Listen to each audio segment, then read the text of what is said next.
Waterfalls. You gotta love them. Oh, hey everybody, what's going on? My name is TK, and that video you just saw was filmed entirely on the Zhiyun Crane 2. Even the flying parts. Okay, maybe not the flying parts. That was a drone.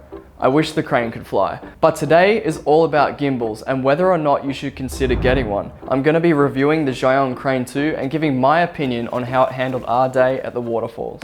I'm going to be going over the 3 most important things a gimbal must have to be a killer filmmaking tool. The Crane 2's features, its different modes, the price, and I'll give you guys my personal opinion from my experience using gimbals over the years that I've had them. So first of all, the 3 most important things a gimbal must have. Number 1 is it must be convenient. It's got to be easy to use, easy to set up, and easy to take with you.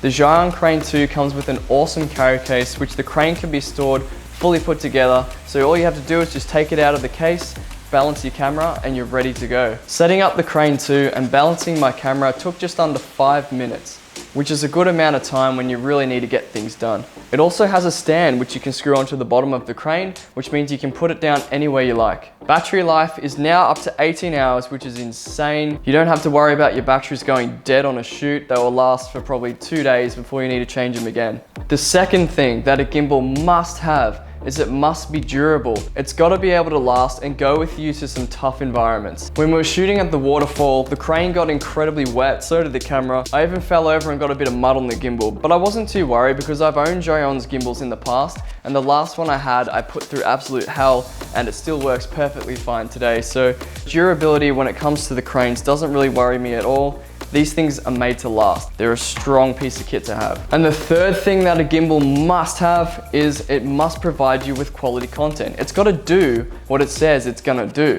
I was running across rocks and mud to try and get the shots of Richmond, and I was able to get some really nice, clean shots. I was actually very happy with how the crane performed. And now that the Crane 2 has more powerful motors than the previous model and a payload of 3.2 kilograms, this definitely helped keep my camera steady and get even better shots than I normally would have.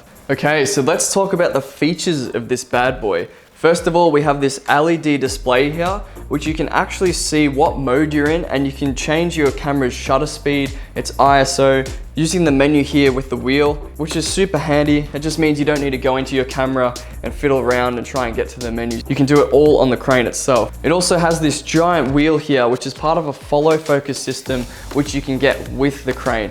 This is super helpful for the manual people out there because it means you can pull focus when you're moving towards a subject and moving backwards just by turning this wheel here to focus. One of my favorite features of the Zhiyun Crane 2 is that it has a quick release plate. So when you need to take your camera off, you can just slip it off straight away, do your shots and put it back on. The Zhiyun Crane 2 also comes with a ton of different movement modes.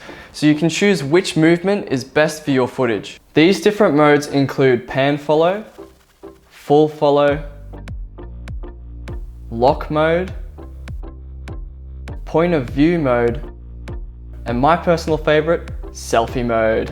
As for the price, you should be able to pick one of these up for about 700 to 800 Australian dollars. I think that's about 500 US. So we've covered the 3 most important things the crane must have to be a killer filmmaking tool, the different features, the different modes, price. So is it worth getting a gimbal? My personal opinion using gimbals over the years I've had them, honestly, I don't think I would be able to make the videos that I do today if I did not own one. I've been able to take these guys to some crazy places, and they've been super convenient and easy to use, and they've just allowed me to get some amazing footage, which I would not be able to get if I didn't own one. So I've got to say, I love gimbals. They're super handy for me, but I mean, it's up to you whether or not you think that these would be more valuable for your type of filmmaking. So that's pretty much all I've got to say today about gimbals and the amazing Zhiyun Crane 2.